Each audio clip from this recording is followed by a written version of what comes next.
Hello everyone, তোমরা সবাই কেমন আছো? আশা করছি খুব ভালো আছো। অনেক দিন পরে এরমভাবে ব্লগ করছি। লাস্ট মনে হয় জন্মাষ্টমীর দিনকে করেছিলাম।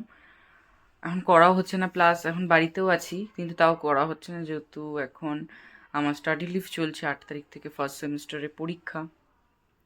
তো ওই জন্য এখন আর কি করা হচ্ছে, মানে করতে পারছি না। আজকে হলো ওয়েডনেসডে, আর ওয়েদার তো মানে খুব সুন্দর ওয়েদার। বৃষ্টি, রোদ, তুফান সব একদিনেই হয়ে যাচ্ছে। তো খুব সুন্দর একটা ওয়েদার চলছে আমাদের এখানে। তোমাদেরকে আরেকটা জিনিস দেখাচ্ছি, সেটা হলো গিয়ে গাছের সুপারি। কত যে, যেহেতু হাওয়া দিচ্ছে এখন খুব, এক ঝুড়ি পুরো সুপারি জমেছে, এক ঝুড়ি। কিন্তু মানে সুপারিগুলো খুব একটা ভালো না মনে হচ্ছে। তো দাঁড়াও তোমাদেরকে দেখাচ্ছি ব্যাক ক্যামেরা করে, ওয়েট। এই যে এক ঝুড়ি সুপুরি, এক ঝুড়ি। কোনোটা আবার কালো হয়ে গেছে, এই যে কালো হয়ে গেল। ভেতরে কেমন হবে জানি না, বাট এখানে পুরো এক ঝুড়ি। ভেতরে কেমন হবে জানি না, বাট পুরো এক ঝুড়ি। আরও মানে ওদিকটাতে রয়েছে, ওদিকটাতে যাই না বলে তোলাও হয় না। বাকি তো সব পাঁচিলের ওপারে পড়ে যাচ্ছে, যে পারছে তুলে নিয়ে চলে যাচ্ছে। তো এটি হলো ব্যাপার। আজকে দুপুরের মেনুতে কী আছে বলি তোমাদেরকে। আজকে একাদশী, তো ওই জন্য তো আজকে আমরা ভাত খেতে পারবো না, রুটি না হলে এগুলোই খেতে হয়। তো ডালিয়াই খাবো।